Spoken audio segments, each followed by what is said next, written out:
Handog ng Radyo Pilipinas World Service ang programang Global na Tayo. Pag-uusapan, hihimayin, aalamin ang mga isyung pinag-uusapan ng bayan at dadalhin sa pandaigdigang plataforma. Global na Tayo, talakayang hindi lang pambansa, bagkus pang global community pa. Global na Tayo, dito sa Radyo Pilipinas World Service, ang online digital station ng Pilipino saan man sa mundo. Tara na, Global na Tayo! Isang mapagpalang pagbati po ngayong araw na ito ng Huwebes, ika-12 na po tayo sa buwan ng Marso, araw at oras dito sa Pilipinas. Ito po ang programang Global na Tayo at ako po yung lingkod, Ray Sampang, muli nag-aanyaya sa isa pang edisyon ng programang Global na Tayo. Ito pong Global na Tayo ay inatid sa inyo ng Himpilang Radyo Pilipinas World Service. Isa po kami sa mga himpilan ng Presidential Broadcast Service Bureau of Broadcast Services sa patnugot ng Presidential Communications Operations Office. Ako po yung lingkod, Ray Sampang. Kasama pa rin ang ating Global na Tayo team mula po sa ating Engineering Science, si Mr. Milo Junela, sa ating Wirecast, si Hero, and of course sa ating pong live audio streaming, si Justin, at ang ating Executive Producer for today, walang iba kundi si Miss Stephanie Vicente. Tayo po ay napapakinggan at nasusubaybayan sa pamamagitan ng ating Facebook Broadcast Live. Sa inyo po mga Facebook browser, type lamang Radyo Pilipinas World Service. At sa ating YouTube channel, sa inyo pong mga YouTube browser, type lamang Radyo Pilipinas World Service. At sa iba't ibang panig ng mundo sa pamamagitan po ng ating shortwave broadcast gamit ang mga shortwave transmitters ng Voice of America. And syempre, napapakinggan din tayo sa pamamagitan ng ating on-time, real-time live audio streaming. I-download nyo naman po sa inyong mga cellphones, mapa iPhone yan or Android phone, ang PBS Radio app. Yan. Sana po nasa mabuti kayong kalalagayan habang sumusubaybay at nakikinig sa ating programang Global na Tayo ngayong araw na ito. Alright, sa puntong ito ng ating programang Global na Tayo, tayo po ay makikipag-ugnayan at makikipaghuntahan dito sa ating kababayan na ika nga po nasa Bahrain. Ayan, walang iba kundi si Miss Antoinette Avila. Antoinette Avila, siya po ang presidente ng Good Cause Bahrain. At siyempre ang Bahrain po ay isang bansa sa gitnang silangan kung saan diyan po sa Middle East patuloy kung di ako nagkakamali, nasa ika-11th day na ng conflict diyan po sa Middle East. Dahil po sa nangyaring airstrikes ng US kasama ang Israel laban sa Iran at nag-retaliate naman ng Iran sa Israel, gayon din laban sa mga iba pa niyang mga kalapit na bansa sa Middle East, lalo na kung saan merong mga US bases ang Estados Unidos, tulad ng Kuwait, ng Bahrain, UAE, Dubai, Qatar, Oman. Umabot na nga po hanggang Cyprus yung atake. At would you believe it, umabot nga po yung pag-atake sa isang US Embassy sa Oslo, Norway. Ganong kalayo. At ngayon, patuloy pa rin po ang kalagayan ngayon dyan sa may Strait of Hormuz. Dahil sa kasalukuyan po, may mga reports na nakarating at iniulat sa mga international newswires na naglagay na mga sea mines. Ibig sabihin po yung mga sumasabog na mga mina sa karagatan itong Iranian Revolutionary Guard pero nag-react naman po kaagad yan ng Estados Unidos at sinabing wag gagawin niya ng Iran at pasasabugin niya yung mga ship vessel na magtatangkang maglagay ng sea mines dyan po sa Strait of Hormuz. Pero yan ang nagiging dahilan upang tumaas na naman ang presyo ng produktong petrolyo dito sa Pilipinas. Pero siyempre patuloy ang pag-atake yata ng Iran sa iba pang mga Middle Eastern countries katulad ng diyan sa Bahrain, sa UAE. So aalamin natin ang sitwasyon ngayon ng ating kababayan na si Antoinette Avila, presidente ng Good Cause Bahrain. Okay, magandang umaga mula dito sa Pilipinas, Antoinette Avila. Si Ray Sampang ito sa programang Global na Tayo.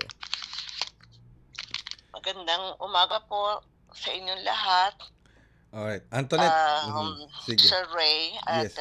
Miss Stephanie, maraming pong salamat sa pag-imbita ninyo sa akin ngayon. Alright, maraming salamat din po. Magandang programa. Maraming salamat din po, Miss Antoinette Avila, sa pagpapaunlak po ninyo sa amin. Pero matanong ko lang, Miss Antoinette, anong oras na ba ngayon dyan sa Bahrain? Bali po, alas 5 po, 5:35 po ng umaga. Uy, so pasensya na po kayo at naabala namin kayo ni Step, sa oras ninyo. Nagising namin kayo ng ganitong oras. Pero malaking bagay po ito para sa amin. So, kamusta po ang sitwasyon ngayon sa Bahrain? Dahil patuloy pa rin mga reports namin nakukuha na patuloy pa rin ang airstrikes ng Iran sa UAE, sa Bahrain. Kamusta po ang sitwasyon nyo ngayon? Sa ngayon naman po, medyo hindi po kamukha nung mga ilang araw. I think pang-siyam na po ata itong araw. Pero Mhm. ilan-ilan na lang po ang nakaririnig namin strike dito. Mm. Most of the time po is morning at saka po sa gabi. Mhm. Yun po ang madalas namin naririnig. So hindi na po katulad ng mga naunang araw, nung sabihin na natin unang 3 araw na Opo. pag-atake ng Iran na halos sunod-sunod. Ngayon, medyo may pagitan na, malawak na yung pagitan. Tama po ba ako doon? Opo. Malawak na po ang pagitan. Kagaya po kahapon, siguro po mga naka-4 ang Mhm. dinig po namin simula po sa umaga. Mhm. And then kagabi po, mga bandang siguro po mga alas 7 or mga ganun po, mga Mhm. 3, 4 po. Mhm. Pero ang pagkakaalam po namin is nai-intercept po. Kaya alam po malakas po talaga ang dagundong Mhm. dito. Mhm. Mhm. So sa ngayon Opo. po, batay na rin po kasi kayo ang presidente ng Good Cause Bahrain. Ano po, isa pong Opo, Filipino sir. organization 'yan, Filipino community. Tama po ba ako doon, Miss Antoinette? Opo, Sir Ray. Oh, ilan po ang miyembro ninyo sa Good Cause Bahrain? Actually po, mga kakaunti lang po kami, bali mga less than 50 lang po kami. Pero sa ngayon po, hindi po kami masyadong nag-aano at kailangan din po ng kaligtasan ng Mm. bawat isa sa amin. Pero continuous naman ang communication niyo sa kanila although hindi kayo nagkikita Opo, madalas. Oh. maganda, opo, palagi po, at saka po palagi din, marami din po kaming mga community president dito Mhm. Mhm. at palagi din po ang bigay ng ating embahada, ng mga precaution at lahat po Mhm. mini-meeting kung ano po ang dapat gawin Mhm. sa bawat isang membro. At iba din pong mga ating mga kababayan dito, nabigyan sila ng lakas ng loob Mhm. na kung ano man po ang mangyayari is kailangan po natin tibayan yung loob namin. At sila din po, para po, palagi naman din pong yung emergency alert namin po na palagi sa phone namin, pati po sa gobyerno dito, is palagi po talagang naka-sirens kami. All the Mhm. phones po, lahat-lahat po. Mhm. Yung Mhm. mga babala. Mhm. So, masasabi ba natin na Ma'am Antoinette na sa ngayon wala pa kayong nalalaman ng mga miyembro ninyo sa Good Cause Bahrain at sa iba pa nating mga kababayan diyan sa Bahrain na nasaktan o nasawi sanhi ng mga nakalipas at umiiral pa ring airstrike diyan sa Bahrain? Opo, sa ngayon po, sa mga Pilipino po sa atin, wala pa pong casualties o kahit na ano. Actually po, ang nabalitaan lang po namin dito dahil nga po sa oras po kasi nagsa-sirens, kailangan pong nakatago kami Mhm. sa Mhm. ma yung iba po kasi nating mga kababayan nasa mga basement po. Mhm. Ngayon Mhm. po, yung iba naman po, ang nangyayari is like, 'pag medyo alam nila na talagang may iba-iba po kasing klase ng sirens dito, and then Okay. kasunod naman po is all clear. Yung Mm. sunod-sunod po na gano'n. Ang casualties po ng mga Pilipino ay wala naman po, sa awa ng Diyos, at ang nagiging ano lang po namin siguro yung ibang lahi, Alright. na nung isang araw din po meron pong ang pinaka-ano lang po namin dito is yung debris. Mhm. Yung bumabagsak Yun yung po kasi ang bumabagsak kahit Mhm. saan po. Mhm. Mhm. Mhm. So hindi At naman yung strike nga po na hindi namin alam kung saan na mga building tatama, yun na nga. dun po talaga sila na aapektuhan po Mhm. kami. Mhm. Hindi naman apektado ang inyong trabaho diyan sa Bahrain? Actually po, 2 days o ngayon po, yung ibang medyo malalayo po ang, mga trabaho at kailangan na rin po mag-open, nag-o-open na po. Okay. Pero yung iba po ay talagang kung naapektuhan po lalo po yung meron po ibang building na natamaan. Dito po kasi kagaya ko po, dito po ako sa Jufrea. Mhm. Malapit po ako sa, naval base. Mhm, naku, oo. Actually hanggang ngayon po dito pa po ako natutulog. Oh, uy, ba Opo, dahil sa marami po nagsasabi ba't di po kami lumikas, pero mhm, ang nakikita ko po kagaya po kanina is, nagdadala po talaga kami ng pagkain. Ako po ay isa sa katulong ng hmm, ating embahada, hmm, MWO at, mhm, OWA mhm, na nagdadala po ng mga food packs sa mhm, lahat po ng naaapektuhan nating mga kababayan ng mhm. no work, no pay nga po. Kaya po kahit Oh, papaano po lahat po, oras na may tumawag po sa amin, kailangan pong magbigay kami ng mga pagkain. so Minsan nga katuwang po, oo, kat kat gabi na, oh, kailangan po kaming magbigay ng ano dahil nakakaawa din po ang mga kababayan so, natin.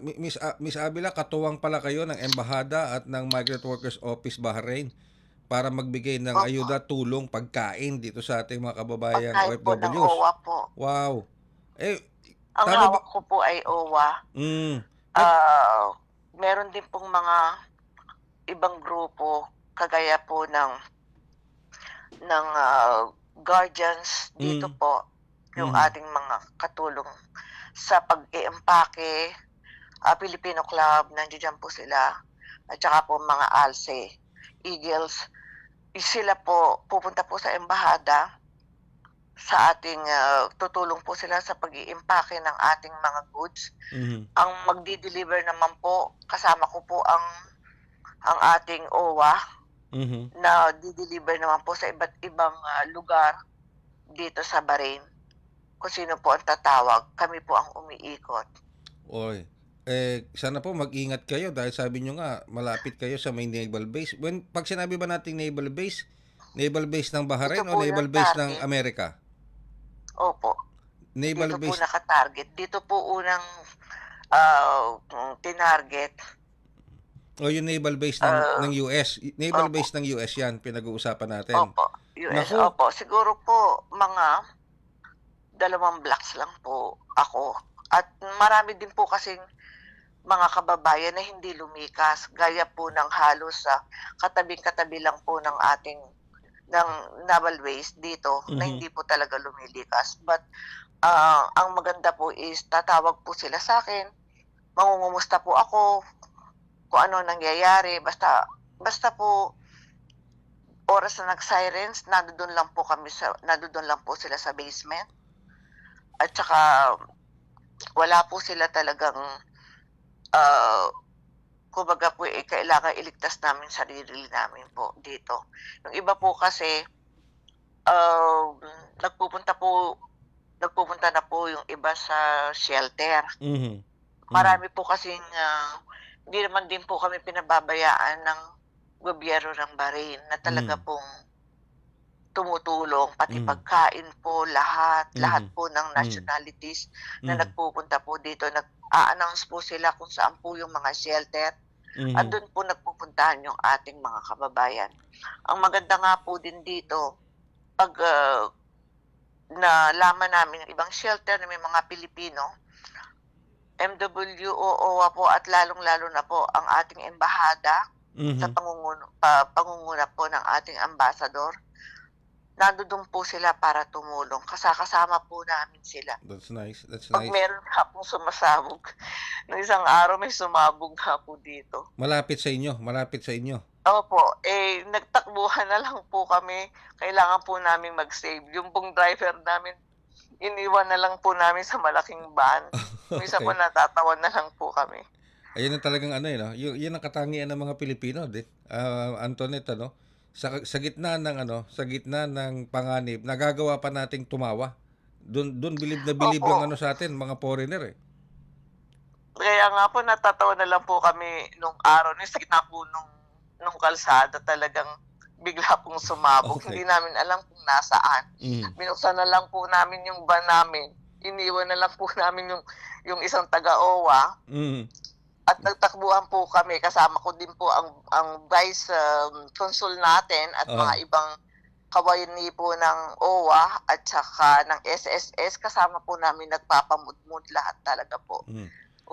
Nagtakbuhan na lang po kami sa isang gilid at alam niyo naman po, mahirap na pong tamaan kami ng Yes. debris. Hindi Oo. naman po namin nakikita. Mabuti na lang at ligtas kayo at yung driver ng van ninyo at ang iba pa mga kasamahan ninyo.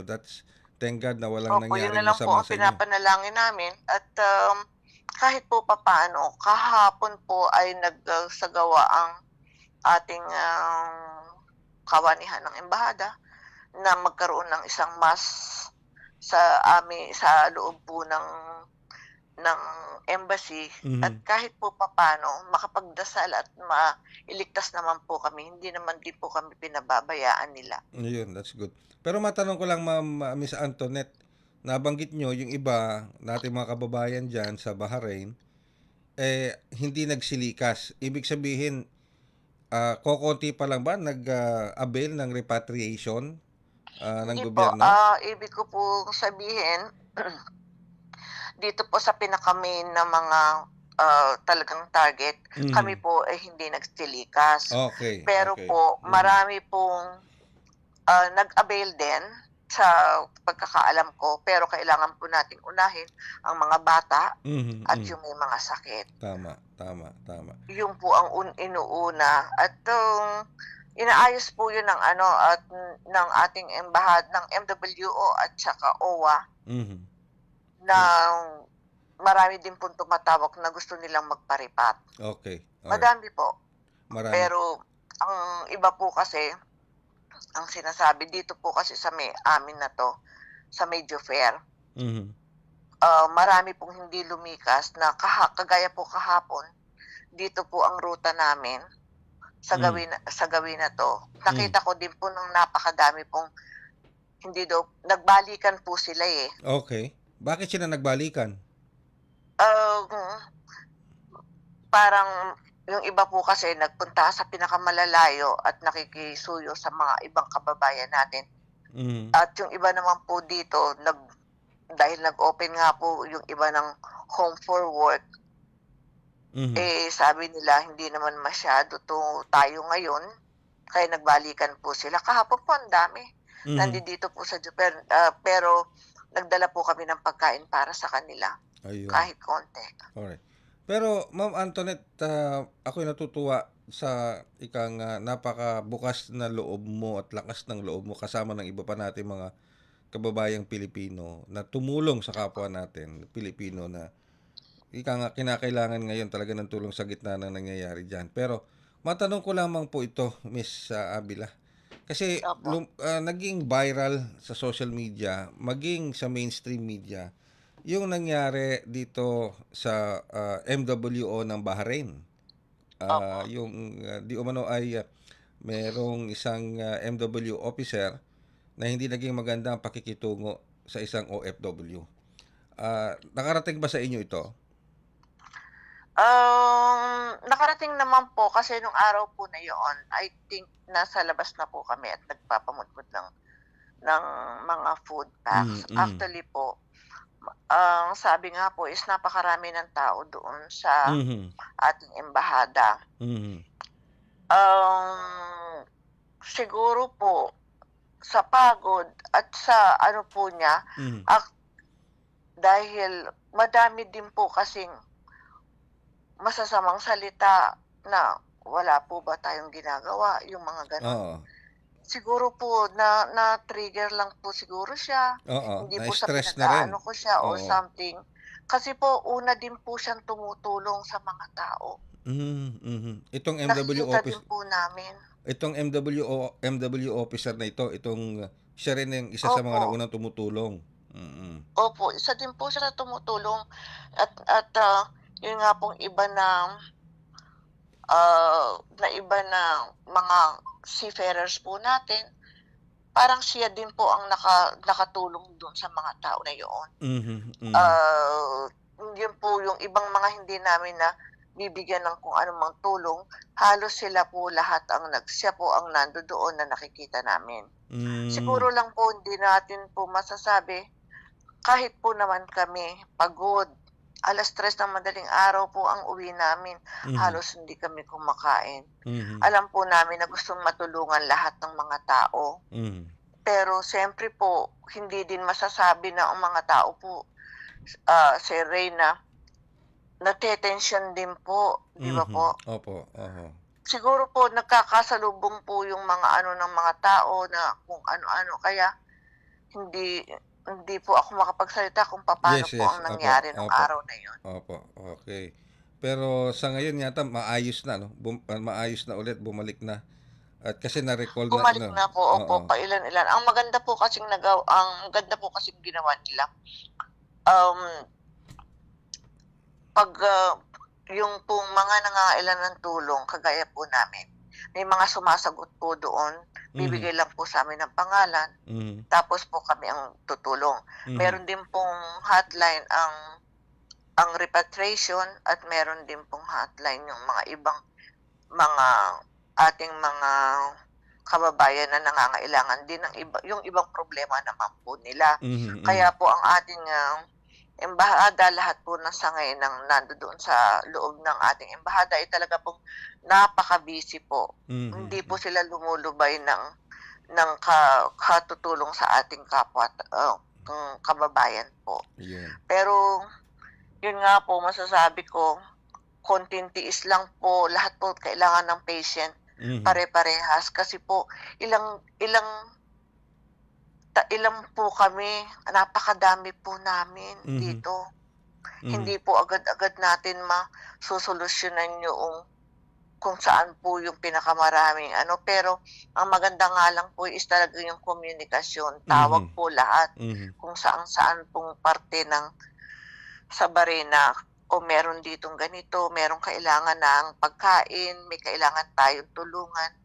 Yun lang po ang nagiging maganda sa ating mga Pilipino. ayun, okey. Sige, so parang sa tingin niyo, sa palagay niyo, ito'y sa personal na palagay lang naman ninyo ano, na Opo. parang parang, hindi lang nagkatugma o nagkasalubong lang yung pagod, yung takot, yung puyat nung ating mga OFWs pati yung MW officer na ito kaya humantong sa gano'n. Pero the good news is, balik na ika nga nagbalik na sa ika nga wasto at tamang, pakikitunguhan itong ating mga OFW sa ating embahada sa Bahrain dahil na-address naman kaagad ito ng DMW Opo. 'no, ni Secretary Hans Leo Kakdak. Opo, Oo, medyo nagkaroon lang po ng konting oo, hindi, siyempre po iba po ang pagkakaunawaan, oo. namin sa lahat po ng tensyon, lahat Mhm, po oo, siguro oo. po medyo nagkaanuhan lang po lahat-lahat.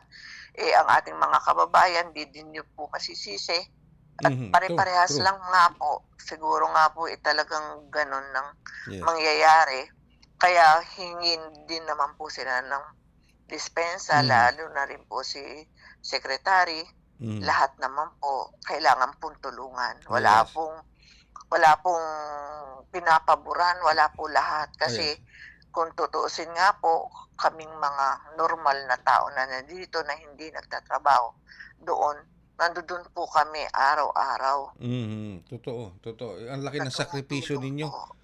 ng grupo mo at saka nung iba pang mga grupo para sa pagbibigay tulong sa ating mga kababayan at tumutulong din kayo sa MWO at saka sa embahada. Pero ito, Antoinette, ang tanong ko, nalalaman ba ng iyong mga kamag-anakan, pamilya dito sa Pilipinas, ang nangyayari sa iyo diyan, sa Bahrain? Sa totoo lang po, 'pag nangungumusta sila, lalo na po yung mga anak ko, Mhm. mag-iingat ka. Kasi siguro naman po, hindi po nila ako masisisi kung isa po ako sa tumutulong. May mga kapatid at pamangkin din po ako dito. Pero never po nila akong pagsabihan, basta sinasabihan lang po nila ako na Mhm. mag-ingat lang daw po ako, gano'n po. Okay. Mhm. Siguro po, talagang nasa ko na ang pagtulong, kaya po siyempre po nag-aalala sila, pero kaya, bahala na po. Sabi naku. nga namin, Pero kung ano man mangyari, bahala na. basta may pananampalataya. Ano po, sa may Opo, kapal. dasal lang po talaga ang mangyayari sa amin. So, Basta sinasabi lang po namin nila sa akin na mag-ingat.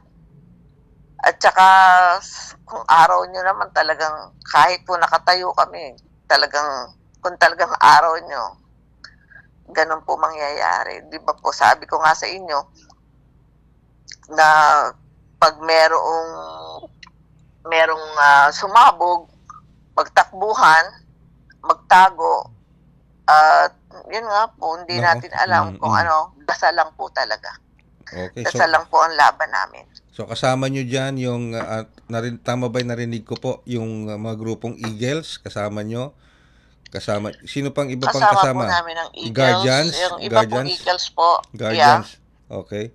Tsaka yung iba pang Guardians po, Arce, meron po kaming isang Arce. Mhm. At saka po, Filipino Club, nandito din po. Minsan yung iba po tatawag sa akin, meron din pong caregiver na nandito na tumutulong sa atin lahat para tugunan po lahat ng tumatawag po sa kanila. Okay. Pero ang lumalabas lang po talaga, nakasakasama ng ating OWA ay ang guardian tsaka po ako. Nako. Para po, yung iba po naman nasa loob ng embahada para mag-pack ng mga pagkain natin. Pakiabot po nyo sa kanila ang aming pangangamusta at pagpapasalamat sa serbisyo nila kasama kayo para sa welfare ng ating mga kababayan. Pero ito siguro huling tanong ko to, Antoinette. Wala ka bang balak umuwi? Talagang wala ka bang balak umuwi? Maski nasabihin na natin lumala yung sitwasyon dyan, wala ka bang balak umuwi? Siguro po sa biruan po namin, kung sino po ang, sa huli po siguro, yung biruan na din po namin ng ating mga kababayan dito, lalo na po ang MWO po. MWO, OWA po. Ako po ang huli doon. Lahat po kami ay huli ng uuwi. Naku. Kasama po kami nila. So sasabay na lang kayo sa MWO officer? Sasabay po ako habang kaya namin na tumulong sa tao dito. Kami na po ang sasabay doon. Aba, Ako na po ay sasabay sa kanila kung ano po ang mangyayari. Parang tunay nga pinaninindigan mo at ng iba pa natin mga kababayan na yung mga grupong kasama mo na kayo nga ang bagong bayani ng bayan. Salamat po. Kasi po wala po kung yung paghihinaan po namin na sasabay po kami sa panghihina ng loob. Wala pong mangyayari sa atin. Kailangan din po natin tulungan yung ibang mga tao na nandito. Well, kaya po kung ang kasama po natin sa prinsipyo natin ay makatulong, dudiretsuhin na rin po namin, kasama din po ng ating mga kababayan at kawani ng ating gobyerno. Sasama din po kami. Yung po yung naging parang pledge namin sa sarili namin na kami mahuhuli kasama ng ating mga mabubuting mga kawani ng ating gobyerno. Alam mo, Miss Antoinette, habang sinasabi mo yan, kinikilabutan ako dito sa studio. Humahanga kami sa inyo, sa iyo, sa grupo mo, sa iba pang grupo, sa mga guardians, sa Eagles, sa iba pa na tumutulong sa inyo, sa iyo, at sa ating embahada at sa ating MWO, OWA. Dahil hindi kayo nagpapatinag. Sabi mo nga, sasama kayo hanggang sa huli. At sasabay na lang kayo sa MWO OWA kung sakasakaling lumalaman at sasabay na lang kayo pabalik. Alam mo, hindi matatawaran ang dedikasyon, tapang at sakripisyo mo at ng iba pa nating mga kababayan sa pagbibigay ng tulong sa ating mga kapwa Pilipino dyan sa Bahrain. Ang dalangin na lamang namin siguro, magdadasal na lang kami para sa inyong kaligtasan, lahat dyan. Sa iyo, Antoinette Avila, sa Good Cause Bahrain at sa iba pang mga grupo ng Pilipino na patuloy na tumutulong. And of course, yung safety rin ng iba pa nating mga kababayan hanggang ngayon naiipit pa rin, naapektuhan ng patuloy na kaguluhan dyan sa gitnang silangan. Siguro mensahe mo na lamang. Sige po. Dasal na lang po namin matapos na po ito at marami din po kasing mga pamilya natin ang kailangan din po naming balikan. Totoo. Marami pong Opo, mga ganyan na babalikan po namin ang aming mga pamilya na sana po ay walang mangyari sa amin. totoo po yan. Totoo yan. And we hope and pray na Opo. matapos ang lahat ng ito, makabalik kayo sa inyong mga mahal sa buhay dito sa Pilipinas. Na safe at Opo. ligtas. Maraming Opo, salamat, sir. Miss Abila ha. Thank you very much. At again, hanga kami sa dedikasyon at public service ninyo sa ating mga kapwa Pilipino dyan sa Bahrain. Maraming Salamat din salamat po po sa inyo. sa Mag-ingat kayo. pagdadasal niyo po sa amin. Opo, Marami po rest assured, salamat. kasama po kayo lagi sa aming mga panalangin. Maraming salamat po, Miss Salamat Antoinette po. Abila. Mabuhay po kayo. Si Miss Salamat Antoinette po. Abila, ang presidente ng Good Cause Bahrain, isang Filipino community sa Bahrain, United Arab Emirates. Kasama po natin, nakakwentuhan natin para sa update ng kalagayan ng ating mga kababayan, ng ating mga Filipino community, diyan po sa nasabing bansa sa gitnang silangan, kung saan nakararanas pa rin naman po sila ng mga airstrikes mula sa Iran. Although, ang sabi nga po ni Antoinette, hindi na katulad nung mga unang first 3 to first 5 days ng tension, talagang sunod-sunod. Ngayon, parang meron ng mga poknat, meron ng mga intervals, hindi na ganun kasing lala nung mga nauna. Pero ganun pa man, nakararanas pa rin po sila at nagiging peligroso pa rin sa buhay at ari-arian dyan po sa Bahrain, lalo na sa ating mga kababayang Pilipino. At isa si Antoinette Abila, kasama ng iba pang mga grupo ng mga Pilipino, katulad ng, sabi nga niya, yung grupo ng Eagles, yung grupo ng Guardians, at yung iba pang grupo na nandiyan dyan sa Bahrain, na kapwa rin natin Pilipino, ang tumutulong din sa kapwa nating Pilipino, kasama, katulong, katuwang ang MWOA at ang ating Department of Foreign Affairs dyan po sa Bahrain para magatid ng tulong sa mga kababayan nating nawalan ng trabaho dahil sa kaguluhan, hindi makalabas ng bahay. So dinadala ng mga opisina o somehow naipit na, dinadalan po nila ng pagkain at ng iba pa mga essential goods na kinakailangan para makapag-survive at makapagpatuloy hanggang sa mag-normalize ang sitwasyon dyan. At sabi nga po, alam nyo, ang isa sa humanga ako doon sa sinabi niya, tinanong ko siya, Antoinette, paano yan? Wala ka bang balak umuwi? Di ba? Lalo na kung lalala ang sitwasyon diyan sa gitnang silang. Anong sabi niya? Siguro isa na siya at yung mga iba pang grupo, na huling aalis. Kasabay. Sasabay na lang daw sila sa MWOA at ng Department of Foreign Affairs sa pag-uwi kung sakali man. Ganun katindi ang kanilang dedikasyon at public service sa kapwa Pilipino sa ibang bansa, lalo dyan sa Bahrain. So, our sincere prayers para po sa inyong kaligtasan, Miss Antoinette Abila, Presidente ng Good Cause Bahrain, at sa lahat po ng ating mga kababayan dyan sa Bahrain. Hindi lang sa Bahrain, kundi sa buong Middle East, para po sa inyong kaligtasan. Yan lamang po ang tanging magagawa namin mula dito sa ating himpilan para at tutukan ng mga ginagawang mga programa, serbisyo ng gobyerno, partikular ng Department of Migrant Workers at ng Overseas Workers Welfare Administration through their MWO officers sa iba't ibang mga embahada at maging ng Department of Foreign Affairs para po masiguro na kayo'y ligtas, yung ating mga Pilipino workers sa iba't ibang bansa o sa ating Filipino diaspora kung nasaan man po kayo. Masigurong ligtas kayo at kung kinakailangan kayong iuwi o ma-repatriate, dapat ma-repatriate na kagad. Which the government, the DMW and OWA and the Department of Foreign Affairs through different Philippine embassies, napakalaki na po, marami na napauwi. I think mahigit 500 na po ang napauwi o 600 or something.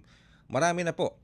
Marami na pong na-repatriate na mga kababayan nating OFWs na naipit dyan po sa gitnang silangan, sanhi ng conflict between US, Israel, and Iran. Nadamay na nga po yung iba pang mga Middle Eastern countries dyan.